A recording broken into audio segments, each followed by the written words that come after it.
Señor mío y Dios mío, creo firmemente que estás aquí, que me ves, que me oyes. Te adoro con profunda reverencia. Te pido perdón de mis pecados y gracia para hacer con fruto este rato de oración. Madre mía Inmaculada, San José, mi Padre y Señor, Ángel de mi guarda, interceded por mí. Comenzamos rezando por todos los enfermos y sus familias. Y hoy nos podemos preguntar, ¿yo con mi actitud embellezco a la iglesia o la hago fea? Tengo una prima que es médico, tengo varias, pero una de ellas me contaba que, aparte del trabajo, que seguro que, vamos, que lo está haciendo totalmente entregada, curando, atendiendo, esforzándose muchísimo, ¿no? También me contaba que muchas veces le salía rezar con los enfermos, rezar junto a ellos, y se consolaban mucho, y se lo agradecían, y ella se llenaba de alegría también. Se ve que el Señor puede mucho, y se llenaban de paz. Y tengo también un amigo sacerdote que además es médico y que está en IFEMA, es de la obra como yo. Y contaba que IFEMA se convirtió en su casa, en su campamento base. Al principio tenían que esperar a que los médicos celadores, a que todos se organizaran el trabajo sanitario, y una vez que ya estaba todo puesto, pues entró ya a su turno. Y se encontró con gente de todo tipo, bomberos, militares, policías. Y su primer objetivo era dar a conocer a todos que allí había sacerdotes, que la iglesia estaba allí. Al principio, pues se generó sorpresa, pero enseguida se produjo mucho acercamiento. Ya desde el primer día acudieron muchos a saludar del personal sanitario, de médicos, para hablar, para confesarse, pedir atención sacerdotal, desahogarse, contar anécdotas. Y la colaboración con la dirección de allí del hospital de IFEMA fue absoluta y desde el principio, ¿no? Y muy bonita. Se complementaron muy bien. Por ejemplo, me contaban los psicólogos y los sacerdotes, porque son dimensiones distintas, ¿no? Y decía que tanto unos como otros iban derivándose enfermos, ¿no? Este necesita pues atención psicológica. Y ellos mismos también les pasaban, ¿no? Este necesita atención espiritual. Y hicieron un gran equipo. Y desde marzo hacen guardias de 12 horas. Y si te toca guardia, estás desde las 9 de la mañana con el Santísimo ya allí. Y se pone en una capilla, porque hace también tiempo instalaron una capilla. Un sacerdote trajo un sagrario, otro llevó una vela, luego pues cada uno empezó a colaborar. Pues un médico trajo una cruz, otra doctora trajo pues una Virgen del Pilar, un celador trajo pues unas flores, y cada uno de modo espontáneo han ido llevando pues telas, manteles, la Virgen de Sonstadt, iban llevando pues de todo, ¿no? El caso es que se construyó una capilla y allí es donde dejan al Señor. Y en esa capilla es donde también cada día pues rezan el rosario, por ejemplo, por la mañana, rezan el breviario, hacen un rato de oración, celebran misa por los enfermos. Y como por goteo van cayendo allí todas las personas que trabajan, ¿no? Enfermeros, médicos, personal de limpieza, celadores. Todos aprovechan algún hueco para pasar por allí, rezar por las familias, por los fallecidos. Es maravilloso. Y muchos se apuntan también pues al rosario o a lo que toque, ¿no? En cada momento. Ellos también tienen un teléfono donde reciben llamadas, y a lo largo de toda la mañana se dedican a registrar llamadas de las familias o del control de enfermería, y se hace un listado de necesidades de enfermos, de personas, también de noticias, porque hacen de enlace con las familias. Y ya según la urgencia, a partir de las 5:30 de la tarde hasta las 9:30, durante 4 horas, pasan ya a la zona donde están los enfermos. Antes me contaba el que se preparan pues con guantes, el traje, el calzado, el gorro, la visera.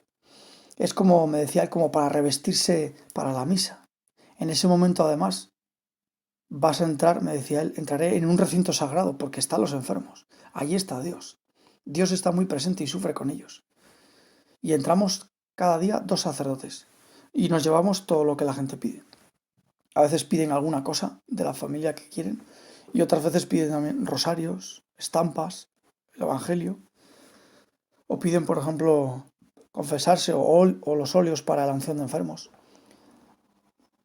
Y, y allí ellos tienen una chapa con una cruz en el pecho para identificarse. A veces los confunden con enfermeras, porque como van tan tapados.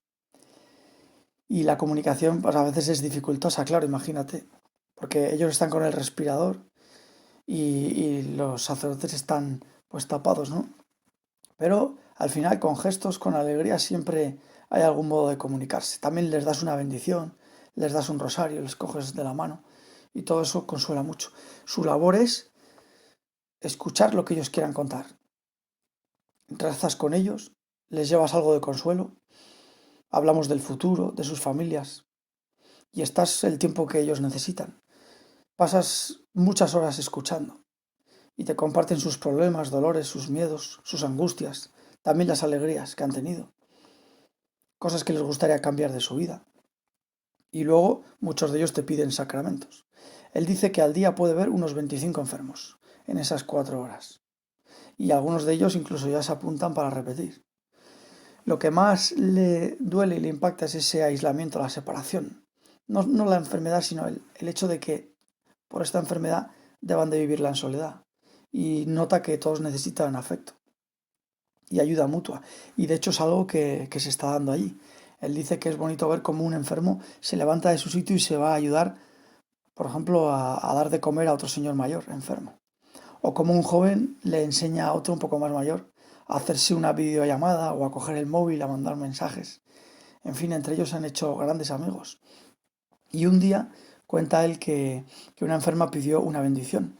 Y estando allí con aquella enferma, al darle la bendición, vio que la de la cama de al lado se corría y hacía como amago de que a ella le llegara un poco, ¿no? Del influjo de la bendición, como para meterse en el radio de acción de la bendición. Y él, dándose cuenta, le preguntó si también quería la bendición, y por supuesto, ¿no? Entonces él le ofreció una bendición entera solo para ella.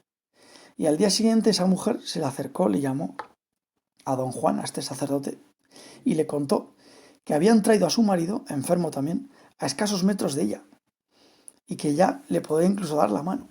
Y ella vio la mano de Dios detrás de aquella bendición, porque anda que no hay hospitales en Madrid y enfermos distribuidos, y resulta que justo a su marido le movieron de un sitio a otro, ella no lo sabía, y acabó en la cama de al lado. Bien, ahora la situación ha cambiado mucho, está todo mucho mejor, todos mejoran, hay bastante optimismo y se nota en el ambiente. Ellos pues procuran dar pues sosiego, paz y saben que lo principal son los sacramentos. Por eso procuran confesar, dar la unción de enfermos, que es un sacramento de vivos, como la confesión. Y que si conviene incluso se mejora la salud corporal. Él contaba que hace unos días pues un enfermo en la UCI pidió la unción de enfermos, se la dieron y al día siguiente salió de la UCI y se encuentra ya mucho mejor. Pues todos estos son motivos para agradecer y darnos cuenta de que él, con su labor, al igual que muchos médicos, enfermeros, están embelleciendo a la iglesia y están haciendo que muchas personas quieran abrazar la mano de Dios, estar cerca del Señor, saber que la muerte no es el final, que el Señor está allí. Y él contaba que las primeras noches pues no dormía, porque veía el drama humano que había y se cargaba interiormente. Él dice, yo no soy llorón, creo que he llorado por mi madre y mi padre cuando se fueron al cielo y también cuando me ordené sacerdote. Pero confiesa que hubo un día que al volver a casa pues le entró la llorera. Y él sabe, como médico que es también, pues que hay límites que no se pueden superar, ¿no? Que la muerte llega y que genera frustración. Pero como sacerdote sabe que la muerte no es la última palabra, ni tampoco el dolor. Ese dolor, él lo describe así, lo describe muy bien. Dice, el dolor crudo, en bruto, hay que cocinarlo. Lo que hace ese dolor bruto, lo que hace que ese dolor bruto se convierta en algo con sentido, es la gracia, el amor de Dios. Que ese dolor tiene sentido si se pone en las manos de Dios, que Jesús aprovecha ese dolor, sufre contigo y lo redirige, hace que no se pierda.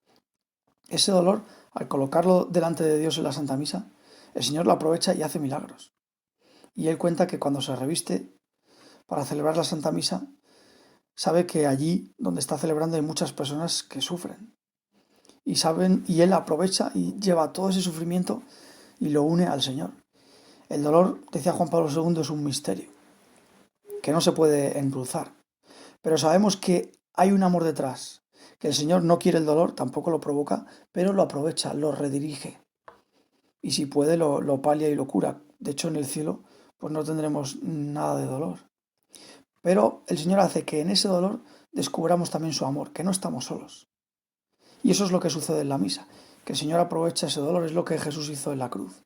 Transformó ese dolor en amor y después resucitó. ¿Y qué es lo que ha cambiado IFEMA según él? ¿Qué es lo más valioso que hay allí? La presencia de Jesús. Dice que IFEMA ya no es un hospital, sino que se ha convertido en una catedral y que allí suben hacia el cielo pues el sufrimiento de muchas personas y que ese sufrimiento embellece el mundo, nos hace más generosos, nos hace valorar las cosas de la tierra, nos hace darle sentido a lo que verdaderamente lo tiene, nos hace ver la vida de otro modo, aprovechar mejor cada día, querer más a los demás, nos despierta en la generosidad. Y muchos además reciben el consuelo de Dios en el cielo y también allí mismo. De modo que él está muy contento de ver la cantidad de bien que están haciendo esos enfermos, aprovechando y dándole sentido a ese dolor.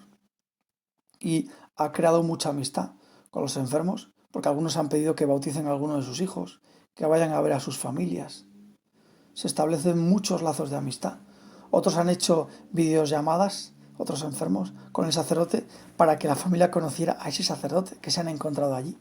Pues vemos cómo tú, Señor, vas actuando, cómo es maravillosa la fuerza de Dios, que hace que el mal no venza, que el mal tenga un límite. Y ahora vemos cómo ese sacerdote, igual que un montón de médicos, de enfermeros, de gente que está ahora sirviendo a todos, pues embellece la iglesia. Con su servicio, con su entrega abnegada, también muchos padres y madres de familia, cada uno en lo que le toca, en la parte que le toca. No solo los médicos y enfermeros, todos tenemos que embellecer a la iglesia. Hoy es Santa Catalina de Siena, que es una santa del siglo XIV, que se dedicó precisamente a eso, a hacernos sensibles a que la iglesia somos todos, somos tú y yo, y que la belleza y la atracción de Jesucristo depende de ti y de mí, de que tú y yo realmente le queramos escuchar y queramos hacer las cosas como las hizo el mismo Jesús, hoy y ahora. Por eso hoy nos tenemos que preguntar, ¿yo embellezco la iglesia? ¿Yo me uno al Papa? ¿Rezo por el Papa, por sus colaboradores? ¿Ofrezco mi trabajo, mi estudio, mis deberes? Es el mejor modo de ser médico ahora y de colaborar con la situación, ofreciendo lo que tengo entre manos, ayudando en casa, sacando el lavaplatos, eso. Haciendo lo que toca, embellezco a la iglesia y, sobre todo, nos tenemos que unir a la cabeza de la iglesia. Jesucristo fue el que creó la iglesia para asegurarnos que nunca nos faltaría la gracia. Y fue él quien eligió a San Pedro para ser cabeza de la iglesia.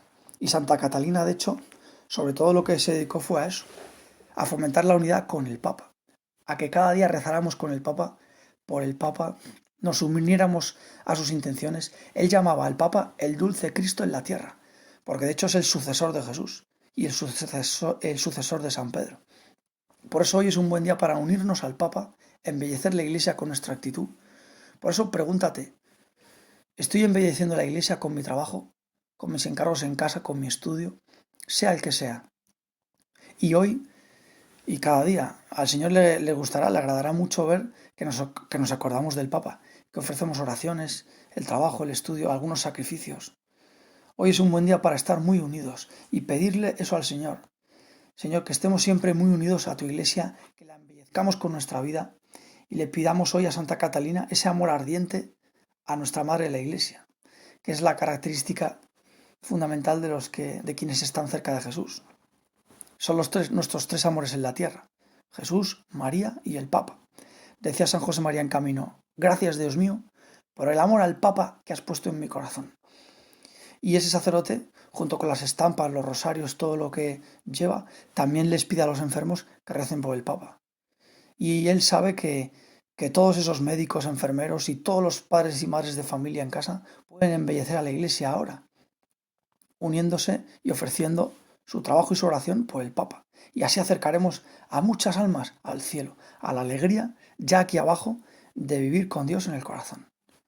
Te doy gracias, Dios mío, por los buenos propósitos, afectos e inspiraciones que me has comunicado en esta meditación. Te pido ayuda para ponerlos por obra. Madre mía Inmaculada, San José, mi Padre y Señor, Ángel de mi guarda, interceded por mí.